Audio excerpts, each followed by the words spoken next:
The passengers on Flight 237 had no idea they were about to witness a scene straight out of a movie.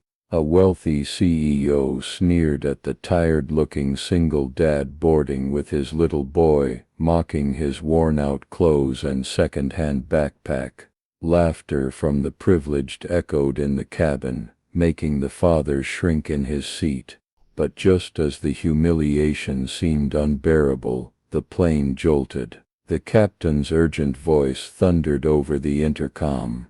"We need a fighter pilot on board now." Every eye turned, and in that instant the man who was just ridiculed would reveal a truth that would silence the mockery forever. Ethan Hayes wasn't the type of man who stood out in a crowd. A single father raising his 7-year-old son, he lived modestly, wearing clothes that had seen better days, and carrying the weight of both parenting and past battles on his shoulders. That morning, he had scraped together every dollar to buy 2 plane tickets, not for a vacation, but to bring his son closer to a new life, one that offered hope and opportunity after years of hardship. The flight cabin was filled with sharp suits, polished shoes and expensive fragrances. In the front row, Richard Calloway, a CEO known for his arrogance, noticed Ethan struggling with his son's backpack. His smirk spread,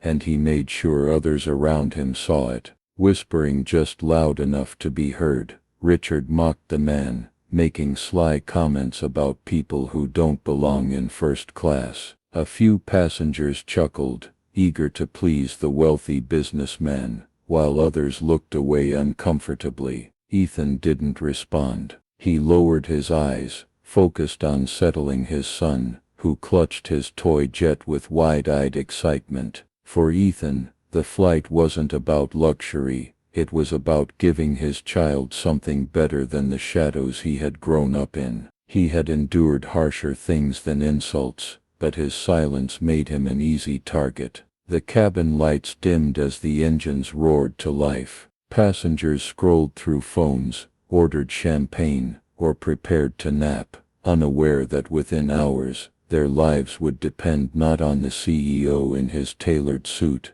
but on the quiet single dad everyone had dismissed. The plane soared high above the clouds, steady at first, but soon turbulence rattled the cabin. A few nervous laughs echoed, though most passengers trusted that it was nothing unusual. Ethan calmly reassured his son, gently patting his small hand while others around them shifted uneasily. Richard Calloway, lounging smugly with a glass of champagne, glanced back toward Ethan and muttered something about people bringing kids where they don't belong. The remarks stung, not because of their words, but because they carried the same tone Ethan had faced so often in life: dismissal, prejudice, the quiet cruelty of being judged for what you wore, what you earned, or where you came from. As the flight attendants moved briskly up the aisles, something changed. Their voices grew tense, their footsteps quicker. One attendant leaned into the cockpit door, her face pale. Whispers spread, something was wrong.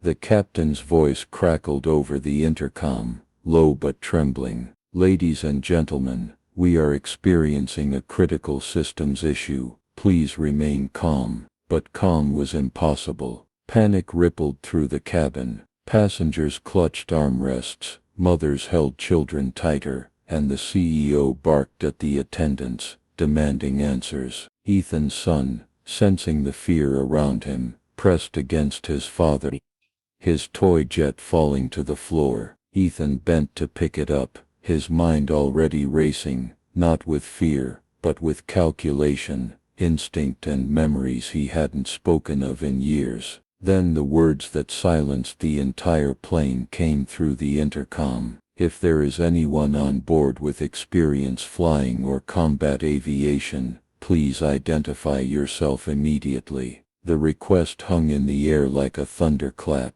Passengers looked at one another, eyes wide, hearts pounding. Nobody moved, nobody spoke. Even Richard, so loud before, sat frozen, his arrogance evaporating in the face of danger. Ethan's heart pounded, but not from fear. For years, he had buried a part of himself, the years in uniform, the missions flown, the call sign that once defined him. He had left that life behind for his son, choosing fatherhood over the skies. But now, as his child looked up at him with innocent, trusting eyes, Ethan knew the silence couldn't last. He rose slowly from his seat, every eye in the cabin following him, every whisper cutting through the air. The single dad, mocked as out of place, was about to reveal the truth that no one, least of all the CEO, expected.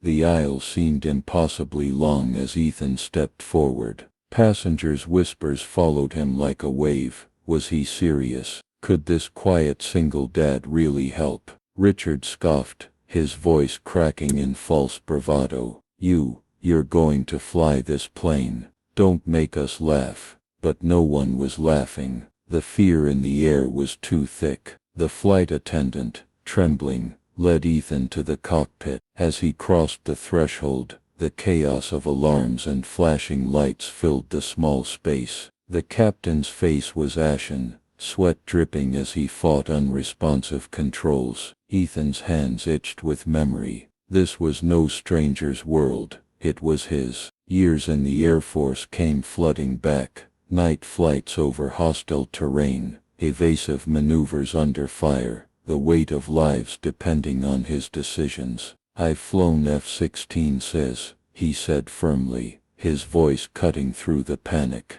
"Step aside." The captain hesitated only a moment before nodding. Ethan slid into the seat, strapping in as if he had never left. His son's face flashed in his mind, not in fear, but in faith. That faith steadied him more than any training ever had. The aircraft lurched violently as he took the controls. Passengers screamed. The CEO shouted accusations, convinced this was madness. But Ethan shut it all out. Through the storm of alarms and turbulence, he worked, fingers flying over switches, body steady against the shaking cabin. He spoke calmly into the radio, rerouting systems, stabilizing pressure, fighting to keep the nose level. For every second of chaos, his resolve grew sharper. Then silence. The alarms dimmed, the violent shudder slowed, the plane leveled. Gasps of relief filled the cabin, tears spilling, prayers whispered. The CEO, once so certain of his own superiority, sat speechless, staring at the man he had mocked only an hour earlier. Ethan didn't look back for recognition. His eyes stayed forward, hands steady on the controls, heart locked on one truth: he had saved them all. And in that moment, the world saw not just a single dad, but a fighter pilot reborn.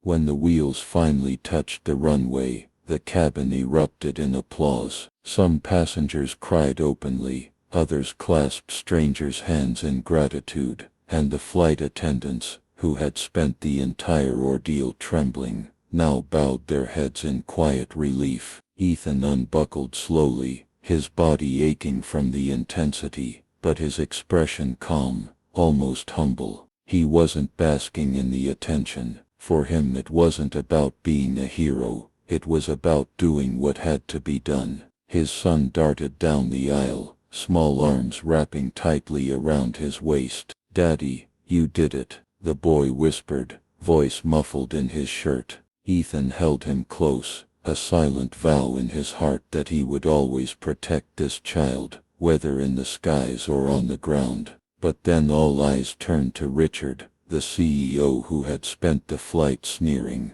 belittling and mocking. He had no clever words now. His face was pale, his hands trembling. For the first time, the arrogance had drained away, replaced by something far rarer: shame. He rose slowly, walked toward Ethan, and tried to speak. The words caught in his throat. How could he apologize for what he had said? For the assumptions he had made, for almost convincing others that this man, the very one who had saved them, was unworthy of respect. Ethan said nothing. He didn't need to. Sometimes silence delivers the sharpest lesson of all. The weight of that silence made Richard's head bow lower than any lecture ever could. The passengers, however, weren't silent. One by one they rose to thank Ethan. A mother pressed his hand to her heart. An elderly man whispered that his faith in humanity had been restored. Strangers treated him not as a janitor, not as a struggling single father, but as a man of courage and dignity.